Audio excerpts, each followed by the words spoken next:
Hello, everyone, and welcome back to the Father-Son Packers podcast. I'm one of your hosts, Tommy, and I'm not joined, as always, by my co-host, my dad, Matt. I'm joined once again by my cousin, Eli, who is doing us an awesome favor and hanging out with us and co-hosting with me. And we are going to be talking a little bit about the 49ers postgame. We're going to be talking a little bit about the Dolphins pregame, a special Thanksgiving combo episode for you all. But first of all, Eli, how you doing?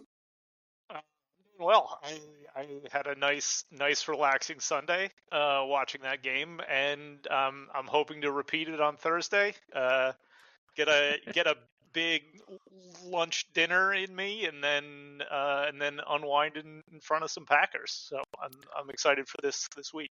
Yes, because everyone knows there's nothing more relaxing than watching the 2024 Green Bay Packers. It's a very relaxing experience, never stressful at all. But yeah, so we are today going to talk a little bit about, like I said, both of those games. Not a whole lot to talk about on the Packers-Niners one. We were just kind of talking about, like, this game could have been an email, right? Yeah. We playing against the backup. I actually thought even against the backup, the 49ers would make it closer than it was, but they just never really got anything going, except for George Kittle. But apart from that, their offense just wasn't really functioning, and we took over the game, and like a lot of what we said last week in our pregame turned out to be true. All the things that we hoped for the Packers kind of came to fruition, so it worked out well. We were hoping they'd run the ball. We were a little worried about what Kittle would do. And we were hoping we could jump out to an early lead, and all those things did happen. Packers kind of punched them in the mouth early, went up 17-0, and didn't really look back. But before we get into talking about that game and then transition to the Dolphins game, I just wanted to pitch a couple of things. If you like what you hear, please subscribe, please leave a review. We'd really appreciate it, whether that's, Apple, Spotify, YouTube, all three. Why not? If you're feeling a little dangerous on this Thanksgiving week. And then follow us on Twitter at FatherSonPacker. We tweet out whenever we have new episodes, injury reports, which are going to be really important this week as we get prepped for that short week against the Dolphins, roster moves, content from other Packers, content creators, et cetera, et cetera. But yeah, so check that out once again at FatherSonPacker. In terms of Packers news, not a whole lot going on this right now, Eli. The only piece of news that we got today in the past few days is that the Packers unfortunately lost linebacker Jamin Davis off the practice squad. He was signed by the Minnesota Vikings. So he was snatched off the practice squad, which actually might lead to some problems for this Dolphins game, which we'll talk about in a second. So a bit of a foreshadow there. But let's start ourselves off with talking about this game against the 49ers and what our takeaways were. A bit of a speedier takeaway, like we mentioned, a bit of a blowout here, and hard to take a lot away against a team that was missing what you'd say 4 of their 5 best players, 5 of their 6 best players. It's tough, but hey, you got to play the teams on your schedule, and 38-10 ain't a bad way to do it. But like I said, Packers win 38-10 over the Niners, move to 8-3, still 6th in the NFC. Unfortunately, all these other teams just keep winning too, which is, a bit of a pain. And the NFC North just refuses to lose also. But Eli, what was your gut reaction during and after this game? What were you feeling for this one? This is what I wanted to see from this game. A lot. Like I would have been worried if we somehow made this game look like the Bears game. I know you always say that it's always better to have a ugly win loss over a pretty loss. Ugly win over a pretty not loss. An ugly loss. No, thank you. Zero of those. But we made it a pretty win. So that couldn't have asked for more from that respect. Yeah, and like you mentioned, I was like talking to anyone who asked me about this game was like, you guys are gonna smack the Niners with like no Purdy and no Bosa and no Williams, right? I was like, well, if we play like we did against the Bears, I don't think we're beating anybody. So it was nice to see a bit of a bounce back performance in this one. It wasn't the cleanest game, was my main gut reaction, but it's 38-10. Anything I'd really be saying otherwise is mostly nitpicking. Like, you won 38-10. The spread was 6.5. You more than covered the spread. Was a little closer in the second half than you would have liked, maybe. Did they stall a little in the second half? Sure. But at the end of the day, it's nitpicking at that point. But that does kind of take us into our game breakdown. We can talk a little bit about this one. Let's start with the offense. And we'll go good, bad, bad, good. So what were some things that you liked from the offense in this one? So I liked that we controlled the game clock the entire way. And we made it easy because we were leading, but 61% time of possession, just sat on the rock, didn't take a bunch of risks.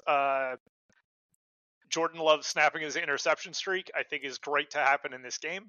I think that like the stigma of the 49ers didn't get him even in, this situation where we're playing against not the best version of the team, but like that's still the kind of thing where you might expect either a lazy pick, an overzealous pick, or something like that, trying to secure that win, but it didn't happen. He kept a clean game. Yeah, and like you mentioned with the time of possession, I mean, it started right away. That first drive of the game, it's like 7.5 minutes, march down the field, score a touchdown. And that really set the tone of like, hey, we're going to control the rock. We're going to run the ball on you, which kind of ties into my positive, which is Josh Jacobs. But just to touch on the Jordan Love thing, like you mentioned, first game without a pick so far this year, which you like to see. Not for lack of trying. He threw a couple that were, maybe a bit questionable. Specifically one, I would say. There was one that I was like, ooh, that was not a good throw. And it was the one to Watson that the guy in the flat is just dropping right into the window and he just didn't see him. But right at the same time, the half ended? No, this one was in the third quarter. Okay. The one before the half ended, I didn't really have a problem with because it's like, it's third down. You're going to punt anyway with 30 seconds left. Like, if you throw a pick there, what's the real difference between that and the punt with no time left on the clock anyways, and they're probably going to kneel it out anyways. So I didn't really have a problem with Brett Favre arm punt. Exactly. I didn't have a problem with that at the end of the half at all. But there was the one to Watson. I think it was in the third quarter, if I remember correctly. Okay. But at the same time, sometimes you get lucky and some turnover worthy plays don't go to picks, and sometimes you get unlucky and some non-turnover worthy plays turn into picks, like the one against the Cardinals where the receiver just falls down. I believe it was Bo Melton, if I remember correctly, falls down, and then suddenly it's just straight to a corner for the Cardinals. So you have ones that shouldn't be picks but are, and ones that should be picks that aren't, and they just kind of even out over the course of the year. It is what it is. Mm-hmm. But like you mentioned, ball control was huge in this one, and I just wanted to shout out the running game and Josh Jacobs. Josh Jacobs rocks. He's sick. 26 carries for 106 yards at 4.1 yards per carry. Also had 3 touchdowns. The whole team ran really well in this one and really set the tone running the ball on the ground. 50% rushing success rate on the day. If that was over the course of the season, that would lead the league. 7th on the week in EPA per carry. Jacobs himself forced 12 missed tackles per PFF, which was the most on the week. He also had 3.9 yards after contact per attempt, which was 5th best on the week.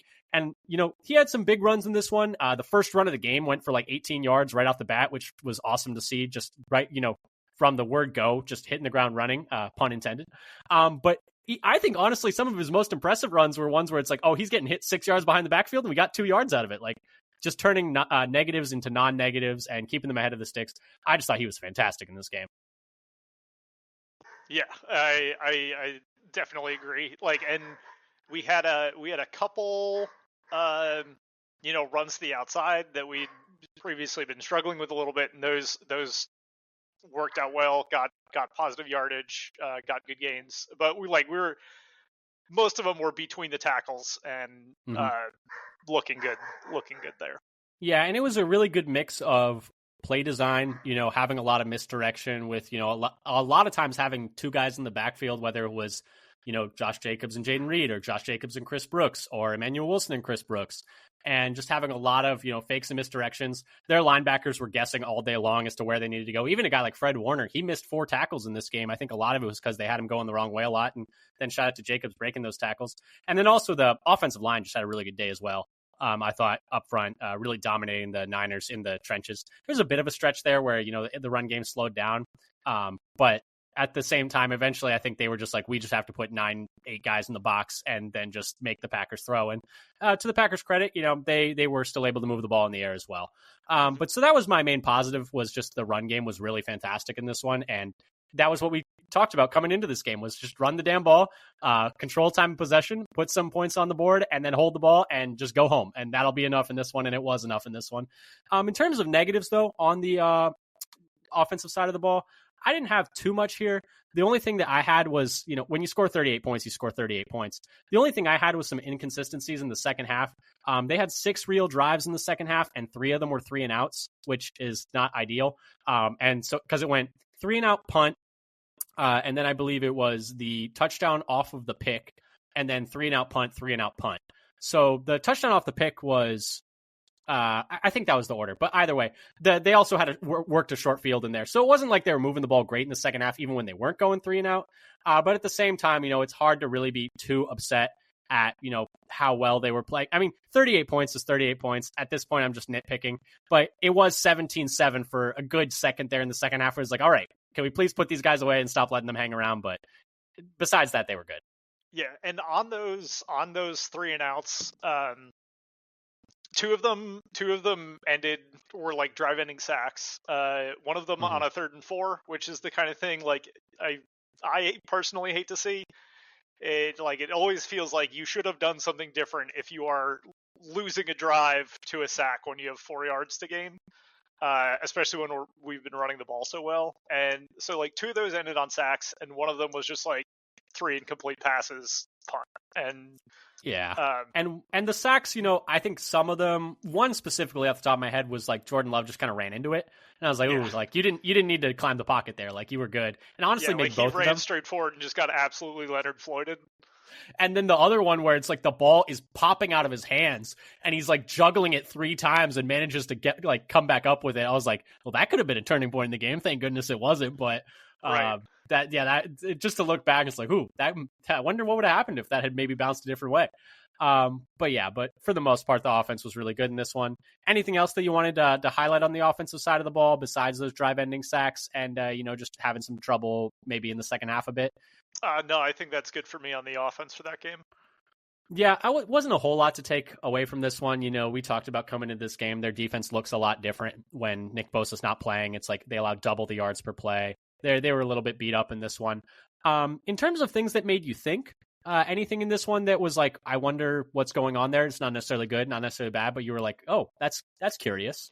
I'm hoping that we will have like season-long repercussions of positive repercussions. I was going to say, I was like, what kind of repercussions are you hoping for? Of Jordan Love breaking this interception streak. Like, because last season he had this many interceptions throughout the whole season. So I'm hoping that this is like the turning point, and we're gonna regress back to what we saw last season. Like sort of like play style wise and like overall like game plan wise, it doesn't seem like anything would have changed that would greatly increase the number of interceptions that he would have. Like there's not a huge increase in like turnover where he plays. So I'm hoping like this helps like clear the mental. It's no longer something that's like on his mind going through each game, and you just can play natural football going forward.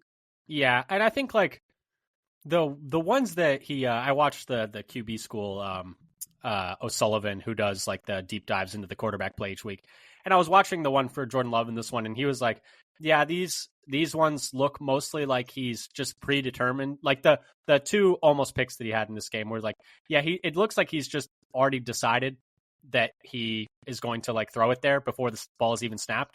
And he just needs to be more deliberate about reading that out. And then I also saw a TikTok of Jordan Love's fiance was like him and her were hanging out. And that she was joking about how like he pays more attention to the iPad than her, but he had the that almost pick like on replay, and he was just like watching it over and over again. So clearly, it's something he's working on as well. Yeah. The thing that made me think in this one was I was a little confused about why they had this offensive line that they had active in this one. So they're missing Jordan Morgan; he's on IR. And he's usually probably their first, he's their first sub and definitely their first interior offensive line sub. And what I found interesting in this one is that they had Jacob Monk inactive in this game. So I was just wondering, like, if, hopefully not ever going to happen, but if, one of Elton or Myers or Ryan end up having to miss time, what would the plan be with, who ends up going in there? I guess my thought would be, like, so the guys they had available were Travis Glover, and also Kadeem Telfort, and they had Andre Dillard. I believe they had all 3 of them available. And so I'm a little bit confused because all 3 of those guys are really tackles. And so is like, let's say, Myers goes out. Do you move Elton to center And then do you put Tom at guard and then bring Telford in at right tackle? Or do you put Telford at guard and just try and play him out of position, or Glover at guard and play him out of position? So that was just the one thing where I was like, I don't really know what the plan would be. Knock on wood that never happens. But I was curious as to why Monk was inactive. It was the only thing that made me think in this one. Do you think the lack of Nick Bosa influenced that decision at all? I don't think so. I'm just more... No, I don't think so, because I think in that you think that maybe they'd be more willing to move Tom to guard with Bosa not playing. Mm-hmm. Yeah, I guess I could see that. I just don't think... I think that if Tom and Walker are available, I think they should always be your tackles. I don't think you should mess around with that. If one of them has to miss time and you need to shuffle things otherwise, I'm fine with that. But for me, it's like if one of those three interior guys goes down, I would rather put Monk in for them and then just keep Tom and Walker the same, because they've both been playing really good at tackle this year. But it's a good question. I think I'd rather just stick with Tom and Walker at tackle, because they've been pretty good so far this year. Makes sense. Yeah. All right. Yeah. On to defense. We're trying to speed through this so we can talk enough about the Dolphins. Defense. We'll start bad and then end good. What was something that you wish that they had maybe done a little bit differently on defense? Because overall, you hold a team to 10 points. It looks pretty good in the box score. But there was definitely some pluses and minuses in this defensive performance. So you're going to talk about this a little bit later when we preview the Dolphins game. But Kittle still got to do Kittle things. He had 6 catches for 82 yards, even with a backup quarterback throwing to him. Mm-hmm. Got that touchdown, and the one that really drove me crazy for Kittle were the back-to-back third downs where just no one covered him. I was like, this is the only guy you need to guard. You know that, right? Like it was like 3rd and 8, and he's just standing alone on the sideline by himself, and he catches it for a first down. And it's 3rd and goal, and I think Evan Williams doesn't carry him to the back, and he gets passed off by Quay Walker, and Evan Williams isn't carrying him back there, and it's just alone along the end of the end zone, and just catches it for an easy touchdown. I'm like, guys, let's focus up here. He's the only guy you need to guard. Yeah, and I'm worried with how much Miami has been using Jonnu Smith that we're going to see a repeat of this, and that's going to be more of a problem since they have additional weapons that we need to deal with, and the 49ers in this game really didn't. So that's one thing that I wasn't a fan of, and I'm now worried about going into this Dolphins game. Yeah, especially with, it sounds like we might be down even more linebackers in this one than we already were. It sounds like Isaiah McDuffie has not practiced so far this week, and Edgerrin Cooper is still not practicing, so might be even thinner at linebacker than we already were. So yeah, the tight end issue continues to be an issue. The Packers are near the bottom of the league by DVOA at guarding tight ends, and have been for most of the year. But yeah, Jonnu Smith is, I think, going to be a problem. The only thing I was going to say is they were a bit turnover dependent still. The first 2 drives of the game, they hold them to just 6 plays and just lock them up. But then, the rest of the game, they're really letting them drive, and we're a bit, dependent on getting some stops. They get that 4th and 2 stop. You wonder if does Brock Purdy throw that with more anticipation than Brandon Allen does? You end up, and for the most part, it's hard to really nitpick a performance where you force 3 turnovers, you hold them to 10 points, you get a couple of sacks. It was a good performance from the defense, but most of the stops that they did have after the first 2 drives were just picks, forced fumbles, stuff like that. And they were letting them kind of grind out yards otherwise. Yeah, I mean, so one of my good thing for the defense is that after the Bears game, we were worried about how their third down defense was going to be. It was much better than this one. This time, they only gave up 3 out of 10 third down conversions. 2 of which were the ones you talked about to Kittle. I feel like that is more representative of how this game played out than it necessarily being turnover dependent. Because a lot of it is, they were in disadvantaged positions, and that's why they were making plays that would be turnover worthy. They were not on schedule a lot of the time. Yeah. And part of that is because our run defense was playing so well, which you're going to talk about. Which transitions perfectly to mine, which was, you came into this game with a backup quarterback against a team like the 49ers, where it's okay, you know what they're going to do. They're going to try and just run it down your face. And I mean, we lost an NFC Championship game where the quarterback threw the ball 9 times. So like it's on paper. It's been done to us before. This has happened before. And the Packers, to their credit, did not let that be the story of this game in this one. In this game, the Packers allowed just 14 running back carries for just 39 yards. So that's 2.8 yards per carry, which is very, very not good. So very good for the defense. Just a 25% success rate allowed as well. That was like third best on the week. So they had a really, really good time, limiting McCaffrey and limiting Jordan Mason as well. Mason had that one big 16-yard run. But other than that, he didn't really get used too much. And McCaffrey, for the most part, I mean, he doesn't quite look 100% out there, but I mean, you hold anyone to 2 yards a carry. Like, that's a fantastic day in terms of run defense. So I wanted to shout out the run defense in this one because that was like, so the run game and Kittle were the only ways that you were going to get beat on defense. And 1 out of 2 ain't bad, So you'll take it. Yeah. If in our future matchups we only have to deal with, like one player group, I think we'll be okay. Yeah, I mean, famous last words. Right. But anyway, anything that made you think in this one in terms of the defensive side of the ball? We talked about it a little bit in the pregame show for this, but Packers still no points against at home in the fourth quarter.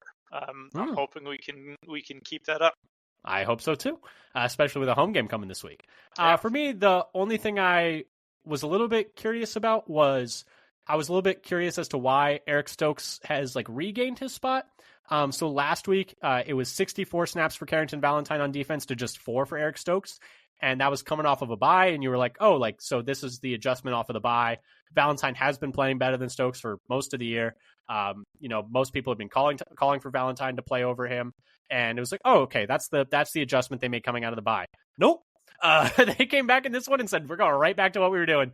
And they were back to 26 snaps for Stokes and 30 for Valentine. So more of a 50-50 split. And in this game, they didn't have Jair Alexander. So maybe that was like, they were just going to rotate these guys and just see how it went. Valentine didn't have a great day, but I just think he's a better player than Stokes. So maybe it was a case where it's like, oh, Valentine's, struggling a little bit. We're just going to start rotating Stokes in here now. But that was a little bit curious to me why they kind of went back on what they had done just the previous week. Yeah, and I personally didn't notice, was it somewhat balanced between when in the game they were in, or did Stokes come in like more toward the second half after it seemed pretty balanced. Okay. I to me at least. And that's a good question. Is like, did they just like, okay, Valentine had like one where Kittle beat him pretty badly, right? And I was like, that's a good question. Like, were they just like, all right, well. But the thing is, no one was guarding Kittle. So, like, can we really, can we be that upset? At least he was, like, on him. Like, that was just a good play by a really good player, in my opinion. Like, Kittle's just, I mean, he might be the best tight end in the league right now. If, like, I mean, it's him or Brock Bowers in terms of who's having the best regular season so far this year, right? It is very close. It's got to be one of them too. I mean, yeah. Kittle's affecting winning more, but Bowers is pretty much an entire offense now that Devontae Adams isn't there. So, 6 in one, half dozen in the other. But wrapping things up here, anything that you wanted to say on the special team side of things? Absolutely not. Cool. Yeah, the only thing that I wanted to say, cool for the Packers to finally attempt a 50-yard field goal, I guess. This, I think, was the first 50-yard attempt they've had all year, and McManus made a 51-yarder, so good to see that. I thought the punting from Whalen was pretty good. No notes there. The only thing that I was curious about is it seemed to be the plan to kick the ball to Deebo Samuel, and I don't know about that plan. I don't know about the merits of that plan. The only, reason I can think for why you would want to do that, because he had an 80-yard return and it only got called back because they held. And honestly, if he hadn't held, it probably still would have been like a 60-yard return. And I was like, what did you expect? You're kicking to like a super dynamic athlete. The only thing I can think is, hey, he's not in the best shape. If we kick it to him on kicks and make him return it, he's going to be too tired to play offense. That's the only thing I could think for why you would intentionally kick it to Deebo multiple times. They did it twice or 3 times. They did, yeah. So counting the penalty, it was 3. They did like of counted returns, it was 2 to Debo, 1 to Guarendo, and 1 to Jordan Mason. But like they all returned it for like about 25 yards. So I don't know. Maybe that was the plan is get Debo gassed and and take advantage of that when they're passing the ball. I mean, it kind of worked. He had multiple drops and the drop for the pick. So I mean, if that affected him, I mean, it's entirely possible. But otherwise, I have no idea why you would just be like, yeah, no, let's just kick it to Debo over and over again, like one of the more dynamic guys with the ball in his hand, like in the league. I know he hasn't had as good of a year as he's had in the past, but he's still dangerous, and he still showed you that on that 80-yard return. I mean, I saw that and I was like, okay, so coming out of the half, we're really just going to kick it right to Debo and just let him blow past us for 90 yards. Shout out to the hold. Thank you very much. We appreciate it. But let's wrap things up here on this Niners game. Player of the game, who'd you have? I had Josh Jacobs. Totally. This is what we've been like armchair coaching the Packers to do for like 6 years now, is exactly this game. And we got to see it, and it was awesome. It was nice for the shoe to be on the other foot of getting run all over, for us to be the ones running all over the Niners in this one. That was a nice little change of pace. Josh Jacobs was definitely on my short list. He was like one of the two I was thinking of. I picked Xavier McKinney because in that third quarter, it kind of felt like we were letting them hang around, and he went, back-to-back, fourth down stop, and then the big interception that led to the touchdown to make it 24-7, 24-7 in that one. And it just kind of felt like, from that point on, the Packers had control. Yeah, I mean, and you called it that McKinney would be the one to get the interception. So I think you got to make him player of the game since you saw that one coming. Yeah, he's back to the tied for the league lead in interceptions, I believe, with 7. So hopefully he can keep this up and end up leading the league. But that kind of does it for the Niners game. Anything else that you wanted to touch on there, Eli? No, I think I'm good to preview the Dolphins game. Okay. Yep. So we got a special double Thanksgiving combo plate for you. So we're going to be previewing the Dolphins now. So thank you if you wanted to just skip to this timestamp, this is where it is now. But so let's start talking about this Dolphins pregame. Packers are playing the Dolphins in Green Bay on Thursday night. On Thanksgiving is the night game. We'll be talking about that in a bit. Let's start off, though. We got a lot to talk about in terms of the injury report in this one. So a lot of, on a Thursday night game, there's always going to be a lot of injuries because players are not coming off a rest. Only 3 days to recover and recuperate, which is insane still that they do this.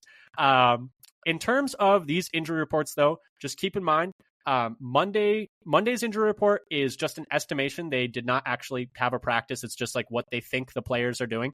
And then Tuesday was just a walkthrough, and we're recording this Tuesday night. So all these practice participations are more estimates than anything else. A player who is limited might end up being a DNP in reality. A player who's a DNP might end up being limited in reality. But we're going to go through the players who are listed as estimated as not participating in these so far. Starting off with the Packers side, it's a bit of a litany of injuries on Green Bay's side. Jair Alexander with that knee injury, that torn PCL that we already talked about, he is not practiced or is not estimated to have practiced. That's kind of to be expected. And Romeo Doubs got a concussion in this past game. We saw, he got knocked out on a ball that was thrown to the end zone, hit his head hard on the turf. Hopefully he's okay, but he's in concussion protocol. I cannot imagine a world where he clears that in time for Thursday, and I cannot imagine a world where he should clear that in time for Thursday. So if he does, there's something wrong with the protocol. So that he will probably not be playing on Thursday. I think Sleeper has him ruled out for fantasy purposes already. Exactly. Yeah. So I imagine same will be true for real life football. Yeah, it would be a shock if he played, and I would be kind of upset if he played. It doesn't seem like a good idea. Right. John Fitzpatrick, their backup tight end, is with a back injury, not participating. And then at linebacker, they're a little extra dinged up, which we kind of teased earlier. Edgerrin Cooper with that hamstring injury he suffered during practice last week, didn't play in the game this past week, and he is not participating in practice so far. Then Isaiah McDuffie with an ankle injury is also estimated as not participating in practice. And so those Packers are suddenly looking very thin at both linebacker and tight end. Like we mentioned, Jamin Davis got signed off the practice squad as well, so he was probably going to be the guy that would be elevated and be the next man up at linebacker, but he was signed, and without him, there are actually no linebackers on the practice squad right now, not a single one, so that's not great. So in terms of missing Cooper and probably McDuffie, that leaves you with Quay Walker and Eric Wilson, and then Tyron Hopper, who's the rookie third-round pick, who played a little bit in this past game and, made a tackle, but we haven't really seen him play very much. And then the only other thing I can think of is they might have to give Chris Russell a call. He's a linebacker who was with the Packers in preseason and was on the practice squad for a little bit. He's currently not on a team right now. I would not be surprised at all if they sign him tomorrow and hey, you're going to be our emergency linebacker because we got no one else playing right now. But Eli, and then Fitzpatrick right now, mentioned they're also very thin at tight end. It's just Tucker Kraft, I think, on the roster right now for tight ends. I think they have Messiah Swinson on the practice squad who they might end up elevating. But yeah, so they're thin at linebacker, they're thin at tight end. Any thoughts on either of those, Eli? I'm worried because this is going to be one of those games where you kind of need everything against this Miami offense. They're throwing so much at you that having any of the tools that you need to deter that missing is going to be painful. Yeah, it's Ben Sims healthy, tough. Tight end? Oh yeah, that's a good point. I think they do still have Ben Sims. I was I know I'm forgetting a tight end. There's no way we only have one tight end just hanging out on the roster right now. But yeah, so they have Ben Sims. Fitzpatrick was playing a little bit in this one, but yeah, they still have Kraft. They still have Ben Sims. I'm imagining they elevate Swinson. But yeah, that's a good point. They do still have Ben Sims. Thank you for the call out. Yeah. And so that does it for the Packers side of the injury report. Obviously not ideal. Dolphins side though, they have a few players not participating who are also very important for them. Teron Armstead with a knee injury. He's their starting left tackle, so that would be big if he's not able to go. Kendall Fuller is in concussion protocol. He's one of their starting corners. He's probably not going to play in this one. Anthony Walker Jr., one of their starting inside linebackers with a hamstring injury, has been a DNP. And then Tyus Bowser, one of their backup linebackers with a knee and calf, has also not been participating in practice. There was also Tyreek Hill is listed with a wrist and also a not injury-related personal reason. He didn't practice or wasn't estimated to have practiced on Tuesday. I'm assuming that's not because of the wrist and it's more because of the not injury-related personal, but I figured I'd just throw that out there as well. But Eli, thoughts on the Dolphins side? They seem mostly pretty clean. They got a lot of players listed as limited, so you never know which one of those end up popping up the other way, but they seem pretty clean in the injury report. So the Teron Armstead one is the one that's most interesting to me.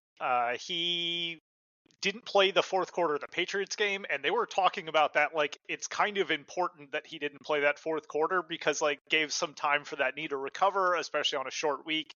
So I would be interested in seeing I expect him to play, but might have a limited role, might be rotating, maybe doing some rotation. We've seen the Packers do that before, and Mike McDaniel and LaFleur have some similar coaching philosophies, so you never know, maybe they rotate there. Yes, and if they are doing a rotation, there are a couple other pieces of that line that falls apart when he's not there, and I'll talk about that a little bit later when I'm talking about weaknesses the Packers might exploit, but I think Teron Armstead is going to be, what his status is will be important to the outcome of this game. Definitely. And anytime it's they're talking about oh, good thing he was able to take a quarter off. If it's that dire where a quarter off is making a big difference, that's not great. Right. But he's ancient at this point also. He's very, very old. Is he 33? He's deep in his 30s. I feel like he might even be older than that. Okay. He's been around the league for a long time. 33 years old. Ancient. A medical marvel. This man, 33 years old, making it out onto the field. Look at him go. I'm sure you've seen that meme before. Yeah. But anyway, so that does it for the injury report. A bit dinged up on each side. Packers definitely struggling along the interior of that defense. Hopefully they can figure that out before Thursday and are able to maybe make a move there. In terms of some quick facts for this game, the game is in Lambeau on Thanksgiving night, 7:20 local time. The weather report, it's saying it's going to be about 31 degrees with a chance of snow and a bit breezy. So, let's get that temperature down even more. Hopefully we can freeze these Miami guys out. Well, so by nighttime, it'll be down to 28 even. The 31 is the high. Oh, that's a good point. Yeah, because it's a night game. So hopefully it'll be nice and cold and snowy and just nasty outside. Yep. And hopefully that'll, maybe put some sand in the gears of the Miami offensive machine, so to speak. Mm-hmm. Packers are 3.5-point favorites with an over-under of 46.5 for an implied score of around 25 to 22. Dolphins so far this year, it's been a bit of a weird year for the Dolphins right now. So they start off the year, they barely squeak by the Jaguars in week 1. Then they get their doors blown off a little bit later by the Bills. And then, unfortunately, in that game, Tua suffers that, horrible head injury where he's forced to miss, a good chunk of time. And he's just been back now since week 8 now. So been back for about 4 games. But it really threw their season off. Right now, they are 5-6, though. Still trying to fight their way back into a wild card spot. They're still technically alive, trying to chase that 7 spot. They've been a lot better with Tua back. But they are currently, like I mentioned, 5-6. They're second in the AFC East. And right now they are currently 8th in the playoff race, just a couple of games behind the Denver Broncos, trying to fight into that 7 spot. So let's move into our general thoughts on this game. And let's start off with, hey, now play nice. What do you got nice to say about the Dolphins, Eli? What are some positives about this team? The Dolphins are curious in a good way in that they have an extremely low time to throw, and that's a feature. It's not a bug. Tua has an average time to throw of 2.41 seconds, which is the fastest in the league. And even doing that has a 73.3% completion rate, which is the highest in the league. So this is something like, if you look at people in a similar time to throw bracket, like most of those names are people who are getting their lunch money stolen on every play. Yeah, it's like Tua and then Andy Dalton and then like a bunch of guys who are just not very good. I don't know why I said Andy Dalton and then a bunch of guys who are not very good. So, shout out Andy Dalton. I threw you a bone there. But yeah, he is such a unique quarterback. No one else really, and this offense is super unique. No one else really runs it like this. Yeah, so like in that realm of like quick release, the only person who's having a semi-decent year is Baker Mayfield. But apart from that, like the people getting the ball out quick, it's because they're in high pressure situations and are not throwing according to plan. But the Miami plan heavily revolves around getting that ball out immediately. So, and I'm going to jump ahead a little bit to just, I had this written down somewhere else, and it seems topical with what you're talking about, them getting the ball out quick. Like you mentioned, Tua getting the ball out super fast. When he does, he's really good at it. He's 0.27 EPA per dropback, second in the league. And I just wanted to ping this off of you because I was thinking about this. So the week before the Niners game against the Bears, the Packers really struggled with Caleb Williams getting the ball out quickly and just kind of shredding their defense just like at will by just getting the ball out super quick. But the numbers would tell you that the Packers are actually pretty good in terms of guarding against, the quick game. In terms of EPA per pass on, plays where the quarterback has to throw the ball in less than 2.5 seconds, and this is per NFL Pro, Packers are allowing the 8th lowest EPA per pass in those situations. So it's weird because I think about that Bears game and I'm like, dang, we got just shredded by quick passes in that game. And I don't know if our defense can hold against that. And then I look at the numbers overall, and overall in the season, they've been really good against the quick passing game. So what are your thoughts there? Do you think this is a good matchup for the Packers defense? Do you think it's a bad matchup for the Packers defense with Tua trying to get the ball out so quick? I mean, the Bears game might have looked so ugly because now Caleb Williams has had like 11 weeks tempered in fire, where every single play starts with his offensive line getting knocked over like bowling pins. So there's a chance that like they're finally starting to click, acknowledging that they need to do that quick game, and might have taken advantage of that. It could just be that the Bears' quick game offense is just quite good. I mean, they scored quite a few points on Minnesota this past week, so maybe it's just that. Yeah, I think the Bears' quick offense is starting to click kind of because it had to. Like, necessity is the mother of a quick passing game. And that's kind of what the Tua thing is as well. I mean, they just built the offense around him getting the ball out really quick. Yeah. And the thing that, just to transition back to hey, now play nice, and the thing I was going to say is that since he's gotten back, their offense has just been on fire. And really their whole team has been on fire. Their defense, really, I mean, they beat up on the Patriots and Raiders in successive weeks, but they held down the Rams pretty well as well. But since Tua has gotten back, I just wanted to highlight their passing offense has been nasty. From week 8 onward, they are second in dropback success rate and first in EPA per dropback. So they are like the best passing offense in the league since Tua got back in week 8. And they've just been on fire, kicking the crap out of teams. Mm-hmm. But yeah, so I think that's something that I'm keeping my eye on because We might just need to be in a shootout in this one. And that does kind of lead us into maybe some things that we're a bit nervous about. What do you possibly got some nerves about in this one, Eli? So last week you talked a little bit about the peculiarities of the Packers pass rush, where we only generate pressure on blitzes, but we have terrible stats when we do blitz. Like our EPA it's bad. It's bad. Worse. Bad. Yeah. And unfortunately, this plays really well for the Dolphins. So Tua has 0.333 EPA per dropback with no pressure, which is tied for fourth in the league. He has negative 0.37 EPA per dropback under pressure, which is 15th. And then he has 0.3 EPA per dropback when blitzed, tied for fourth in the league. Yeah. So if we need blitzes to create pressure, it's not going to be effective against the way that Tua and Miami play the passing game. Which kind of makes sense. You know, we talked about already that their passing game is designed to get the ball out quick and get the hands into the hands of these playmakers. Mm-hmm. And if you're blitzing and he's like, okay, well, I'm going to throw it before you get here anyway. So like, if you want to make the windows bigger, sure. Like that's fine by me.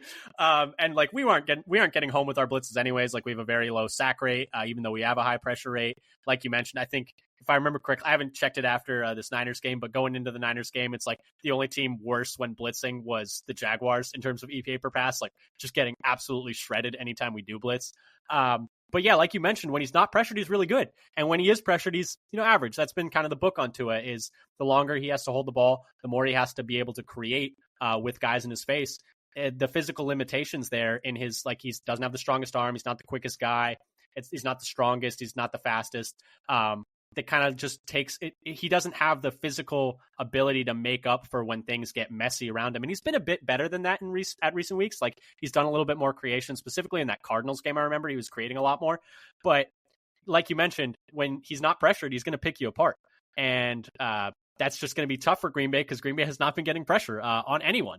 And you just have to look to that Bears game when Caleb Williams was able to get the ball out super quick every single time. We're just going against the like Pokemon evolution of that. Like that's exactly what this team wants to do. Right. Yeah. It makes me want to be playing this game in the Brazil stadium again. Yeah. Get them a little Let's hope sloppy. They fall over a few times and maybe we can get some 3-and-outs. But like you mentioned, I'm nervous about this passing game as well, but I'm specifically nervous about how the hell are we going to match up with these skill players? I mean, specifically from a team speed point of view, when you don't have Jair Alexander, probably not, and you're not going to have Edgerrin Cooper, you're probably missing your fastest guy at the cornerback spot and your fastest guy at the second level. And we're looking at Tyreek Hill, so he's probably going to have one of Stokes, Valentine, or Keyshawn on him. Yikes, not great.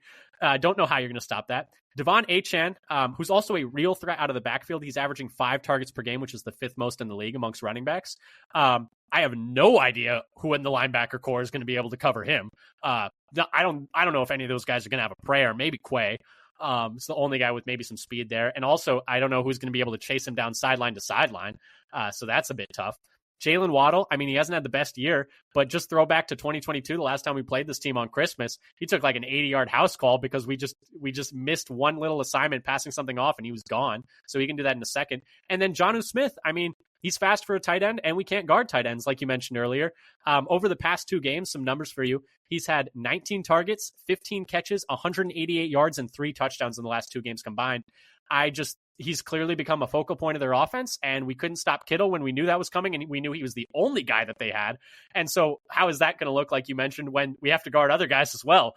I just think that their team speed is going to be a real nightmare for the Packers defense because we're not the fastest defense, and I just don't know who's going to run with these guys.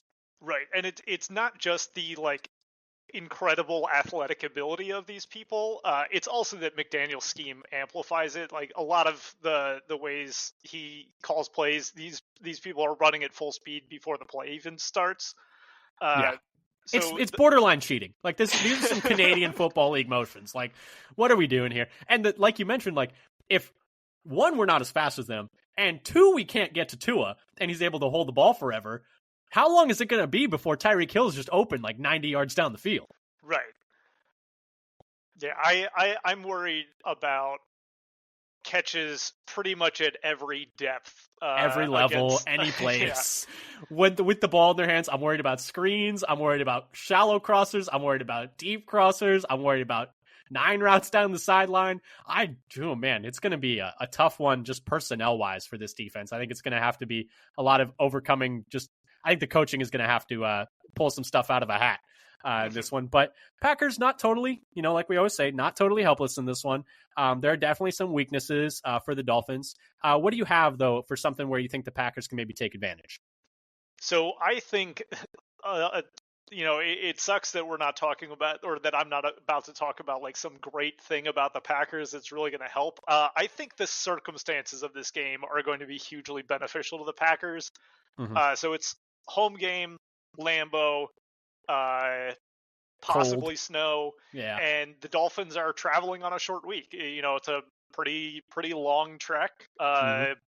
They they played a similarly easy game to us. They kind of obliterated New England, but they're still a bit banged up, and they still have to travel on a short week. And I think my one Green Bay game I've been to was Pouring at rain, right? It was Lambeau awful. on Thanksgiving. It was 33 and raining, Ugh. uh, and the crowd there's going to be absolutely nuts for it. Like, they Yep. love it. So I think that that is something that we can't count out the Well, Dolphins having to contend with. have you been seeing what the Dolphins have been saying? What I have not. Tua and McDaniel? Tua, I think they asked him like how do you feel like going and playing in the cold, because obviously like the there's a ongoing narrative about how they cannot do anything in the cold, and he said I'm excited to kill that narrative. I'm like, okay, well, let's see it, because it is going to be cold. It is going to be snowy. It's going to be windy. It's going to be nasty. And the only thing worse than playing on a short week is playing on a short week on the road. And Right. having to travel for that is, worse than having to, at least sleep in your own bed. For me, though, I think that one way the Packers can maybe take advantage in this one is similarly to the Niners one. I think they can play some ball control. The Dolphins will let you move the ball down the field. By EPA per play, they have a really good defense. So they're 13th, they're 11th in EPA per dropback, and 11th in EPA per carry. So that means, they're able to get teams off the field eventually. They're able to get stops in the red zone. They're not letting up points. They're getting some turnovers. That's usually what EPA per play is, good marker of, especially when paired with success rate, because by success rate, they're not very good. They're 26th in overall success rate allowed. So what that means is you're able to kind of chunk the ball down the field bit by bit and just hold the ball and, control time of possession. They're 23rd in dropback success rate and 13th in rushing success rate. So they're solid against the run, but you can get like quick passing game. You can move the ball downfield bit by bit and just kind of stay ahead of the sticks that way. The one thing is, though, Packers have been, I went and looked at this because I was like, oh, like quick passing game. Like, I wonder how the Packers are at that. Not good. They're not good at the quick passing game right now. Jordan Love is 26th in the league in EPA per dropback on passes under 2.5 seconds. So that hasn't been great, which I think kind of does tie into a bit of what I was talking about earlier, where it's like the picks that he has been throwing sometimes are just predetermined reads in the quick game, whether it's, looking back at that one against the Texans, where Jalen Petrie kind of drops off of his man and is able to pick that quick out route. There's a few others that come to mind off the top of my head, I promise. But that's the one that initially jumps off the page to me. But I do think that this Dolphins defense, just to circle back, is a group that you can move the ball on in kind of small chunks and, play some ball control, especially in the passing game. Yeah, the one thing I'm worried about with trying to take advantage of a quick passing game, in addition to what you've already said, is with Dobbs out, that is he's sort of our, every man jack of all trades receiver. Yeah. So that's a role that he has on occasion filled, and it's gonna fall onto somebody else's shoulders, which I think you're gonna talk about a little bit later. Yeah, I am curious as to what they do, because we'll talk about it later. Don't worry, that'll come up, a little teaser. This does kind of transition us though into what we hope the Packers do in terms of approach. How do you want Green Bay to maybe take a swing at this one? So we've seen Miami run into trouble when the well-oiled machine that is their offense isn't functioning on time. So they have a lot of very timing-based plays And if we can get their receivers out of position or off schedule, um, like we've seen Tua just fire it into open space, expecting someone to be there, and it's if they're not there, the ball hits the ground or is available for interception. So I'd be hoping to see that. I was looking for some stats, but I'm not as adept at the stat finding as you. I was hoping to find something about how well the Dolphins receivers perform when they're pressured at the line, because I think that could be telling on how we'd be able to attack this Dolphins offense if we wouldn't, since we have sort of determined that we're not going to have too much success by pressuring Tua based on how our pressure matches up with their game plan. Yeah, I don't know of any place that actually has the, how receivers do versus man versus zone splits besides like a couple that are like proprietary where you need to like work for an NFL team to get to them. And believe me, I've tried to, finagle my way into getting those numbers. But it's a good point though, that I wonder, Tyreek is very good off of press. I don't think we have anyone who can press him, to be honest. And especially if you miss your jam and you're just dead to rights and he's just sprinting behind you 50 yards downfield, I think that is a bit of a, risk it. I do think that that's a good point though, where what I was going to say was I hope the Packers, take Tua off of his first read, which we kind of talked about a little bit when you were talking about like, hey, now play nice. And I was talking about, they're very good when they throw the ball quickly. He's not as good when he's forced to hold the ball. He drops down to like 7th when he's has to hold the ball more than 2.5 seconds. He goes from 0.27 EPA per dropback, second in the league, to 0.04 EPA per dropback, which is 7th in the league. Still good, but not like on fire, world beating. I think, you see what a lot of these teams do where they try and take away, the middle of the field, which, you try and do against a lot of these Shanahan offenses because that's where, a lot of the big catch and runs can happen. I think those dump offs to Jonnu Smith are going to be really annoying. And so I hope the Packers are ready for them, for those like quick little, catch and then, another run for 8 yards, 2nd and 2, they stay ahead of the sticks. Like just a billion of those over and over again is probably going to be super annoying. But that's what I hope the Packers do. We kind of talked about it already. I hope that they're able to take away the first read at least. Problem is, like you mentioned, I don't know how we're going to get pressure in this one. I think we need another big game from Gary. I think we need Wyatt to, really kick it into gear. He looked really good at the start of the year, and then since coming back from injury has been a little bit slower, and I just wonder how maybe that'll heal up in the next couple of weeks and he'll be able to really hit the ground running again. Need Kenny to step up. LVN, I need him to stack the success. I hope he's able to stack the success from this past week where he got a couple of pressures finally. But yeah, it's going to be a tough one. I think it's going to need the A game from all these teams because I think the Dolphins are being a little bit underrated in this one, to be honest. So talking about getting pressures a little bit more, their offensive line has been like performing well as a group, but it's not a well-rounded line. They have two players, Eichenberg and Robert Jones, that together have given up 42.5% of all of the team pressures and 55% of the team sacks have gone through these two people. Okay, nice. And they're playing left guard and right guard, right? Yes, and Robert Jones is kind of like out there on an island getting obliterated on his own. Cool. Eichenberg's success has been very dependent on who is around him. And when Teron Armstead is not on the field, he doesn't really have any help, and he's getting run over. So, yeah, it seems like it's going to be Patrick Paul, who's probably, if Armstead can't go, he's the next one listed on their depth chart. And, he's a bigger guy. I remember when he was coming out of Houston. I think he's a second-year player, if I remember correctly. Big, not super fast, a little bit slow, which unfortunately, matchup-wise, we don't really have any quick, twitchy, bendy edge rushers that would really be able to take advantage of that. But right. I think it's going to be a tough matchup for our defense, and I think it's going to be one of those where we really need to score with them. But you already talked a little bit about, keeping your eye on, a couple of their offensive linemen with Eichenberg and Robert Hunt. We talked a little bit about keeping an eye on Lucas Van Ness. Hopefully he can, bounce back this one. Who is your official, don't take your eye off of this player, though, in this one, where it's they need to have a good game or they need to be stopped, et cetera, et cetera? Who do you think, who's going to turn the tide in this game? So Chop Robinson, the from Miami is coming off a huge game. He just had 10 pressures, 2 sacks, and a QB hit that caused a fumble on 28 pass rush snaps. So like incredible conversion rate. Mhm. And I'm worried that if that streak continues, we're going to be in tough shape. So if he stays on fire, then we're gonna have a rough game ahead of us in the passing game. Jordan Love is going to be on the back foot a lot, having to get that ball out quick, having to deal with him coming through. Yeah, I mean, Chop Robinson, he was a first-round pick out of Penn State this year.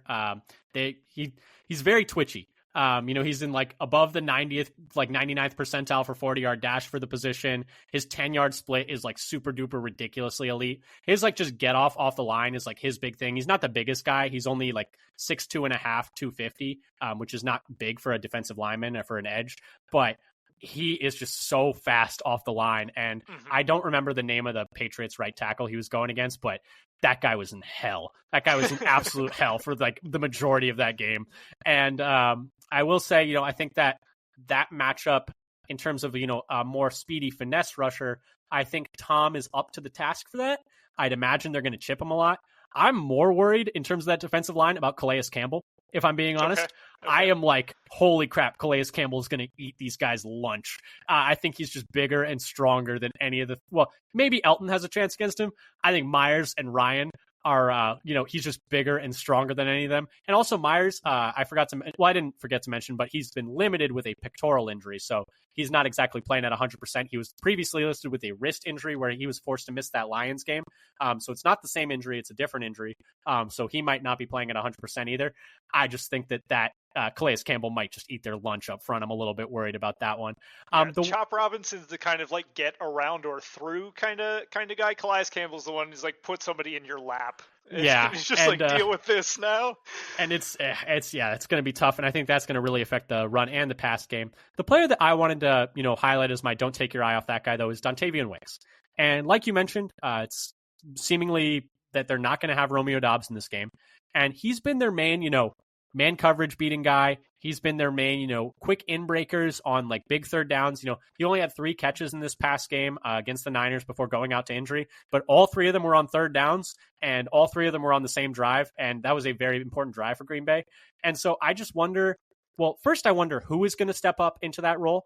I kind of landed on it being, Dontavian Wicks, because he probably has the most overlap in skill set with Dobbs in terms of being a good route runner, being pretty good on those in-breaking routes. He's had a really rough year so far this year, though. Less than I think it was less than 50 or less than 40% of the targets that come his way are being caught, whether that be, drops, whether that be, just not making contested catches. He's just had a really rough go of it.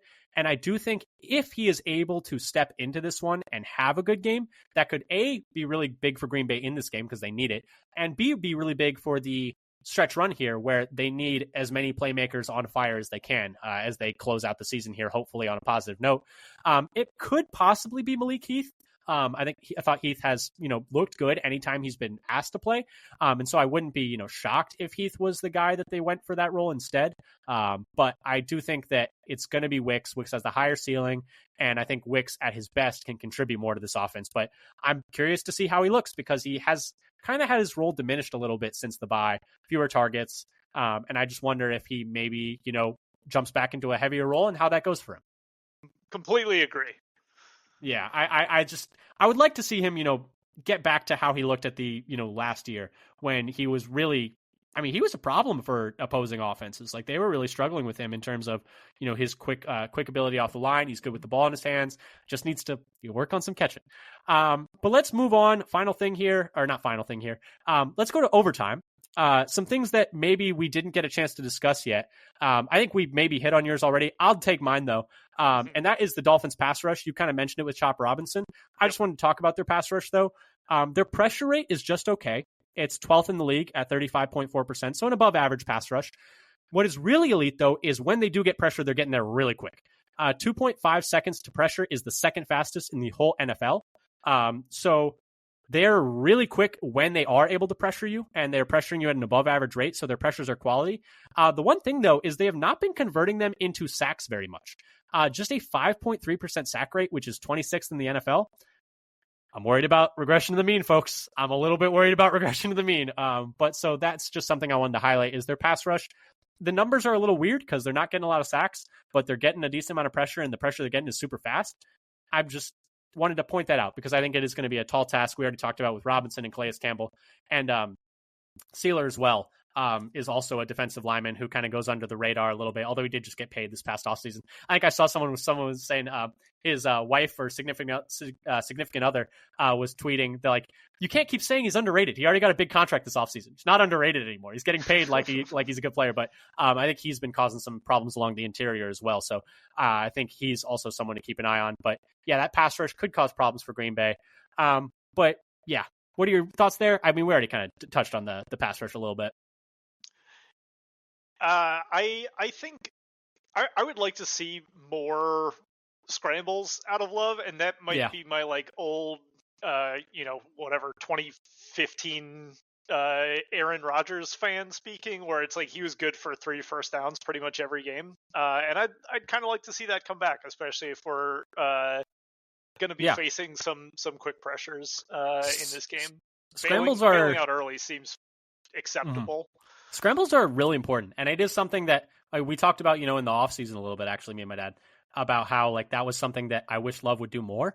I think Ben Solak wrote a piece back in 2021 or 2020 talking about how important scrambles are, and it was like at that point, like over the last from 2020 to or 2018 to 2021 or something like that, every the average scramble by expected points added was as valuable as a Patrick Mahomes pass.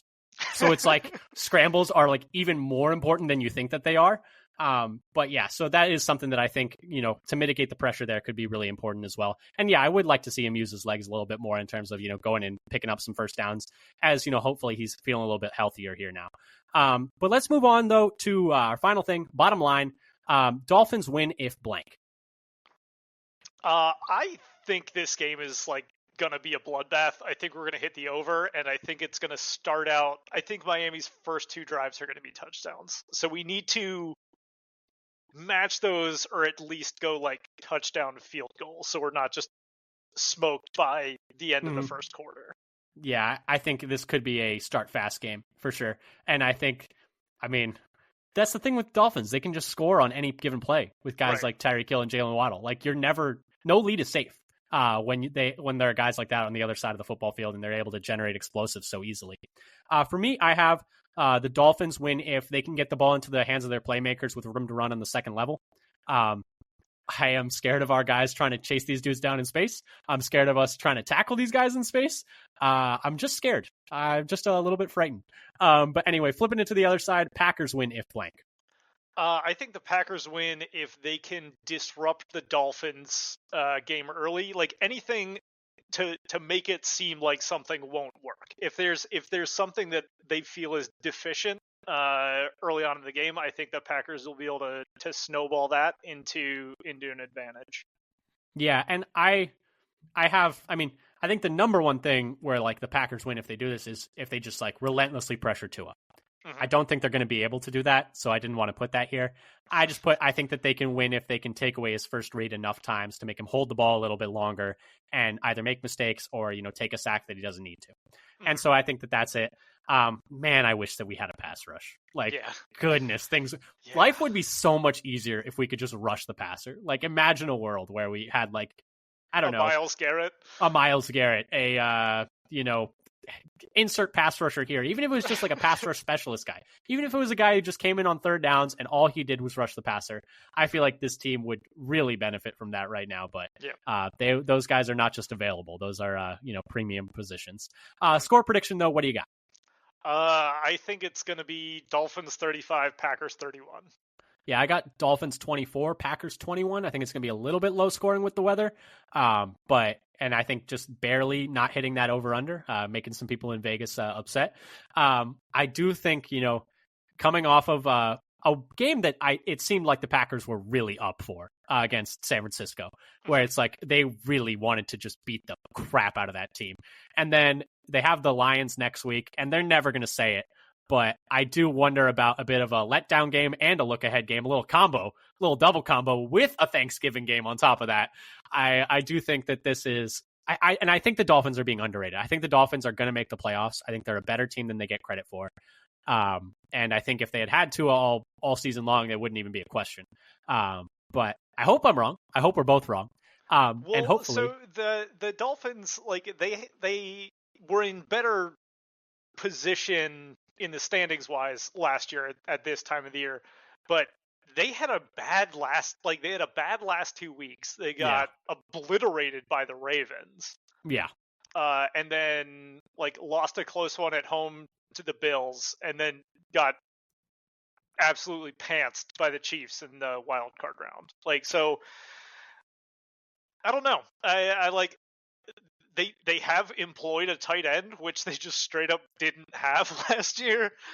And maybe that'll be the difference maker for their late season football. But yeah, they could struggle in the cold again. Maybe that narrative is real. John Gruden was like, no, these are grown men. The cold doesn't matter. They're going to play football. You're a big John Gruden TikTok guy? Big fan of his TikToks, feeling nicey. I was watching the preview that they were doing for this game though. Oh yeah, Gruden thinks the Packers are going to win. Because the Packers are still pretty hungry for wins. They're never gonna they can't sit on their laurels because the they're stupid in the NFC North, man, which is absolutely stacked. It's so annoying. It's it's like we're 8-3 and we're in third. We cannot make up ground on these guys at all. Yeah. But yeah, I think this Dolphins team is better than last year's Dolphins team, though. I think that their defense is better at generating pass rush. What also kind of gets forgotten a little bit about those Dolphins teams at the end of the year is they're also completely beat to hell, totally injured, completely fried by injuries. They didn't have either of their edge rushers, and a bunch of other different players weren't able to play. And a lot of that gets put on Tua and Mike McDaniel. And sure, the offense had most of their weapons and wasn't able to do anything. But the defense was just shot to hell. And I think that is the big difference this year is, number one, their defense is healthier. And number two, apparently all those guys just hated Vic Fangio. Just absolutely despised him and could not stand him, which is weird because he goes to Philly. And a lot of people were it didn't end well in Miami. Every coach eventually gets to a point where they can't resonate with players anymore. Immediately has a top 5 defense again. So it's okay, so I guess it just wasn't going to work in Miami. But they brought in, I forget his name, but one of the assistants from the Ravens defensive staff this past few years. And he has been, I think, pretty good for them so far. They didn't start out the season phenomenally, but they are definitely putting stuff together right now. But it's going to be a tough one for Green Bay. They are favored in this one. I think it's going to be closer than Vegas thinks, unless this Miami and the cold thing really does it just is a thing. I feel like it's a bit of a small sample size issue personally. And also when you're playing teams in the cold, it's Buffalo, who they just can't seem to beat, full stop. And then Kansas City. So it's you're playing really good teams in the cold also. I feel like that doesn't get talked about enough. Buffalo has sideline soup technology. How can you compete with that? The thing is, I don't feel bad for Miami because they do that stupid, if you're playing them in September, they go on the shady side of the stadium and make you go sit in the sun and don't use tents, so you can't use tents, so you just die of heat stroke. So I'm okay, I hope it's even colder, guys. Screw you guys. But anyway, just to wrap things up here, anything else you wanted to touch on with the Dolphins game, or should we call it? I'm ready to call it. I'm ready to start thinking about turkey. Yeah, I'm starting to lose my voice already after whatever hour of whatever. But anyway, thank you so much, everyone, for listening to our Thanksgiving combo, 49ers postgame plus Dolphins pregame. Hopefully, we'll be talking to you next time after a Packers win. Please subscribe, and you'll get notifications about when the new ones are out, whether that's Apple Podcasts, Spotify, YouTube. We'd really appreciate it. Leave a review, leave a comment. Follow us on Twitter at FatherSonPacker. We tweet out whenever we have new episodes, whenever there's an injury report update, which is going to be really important this week, roster moves, content from other Packers content creators, et cetera, et cetera. But anyway, thank you so much for listening. Hopefully, we'll be talking to you next time after a win. And until then, go Pack, go. Go Pack, go.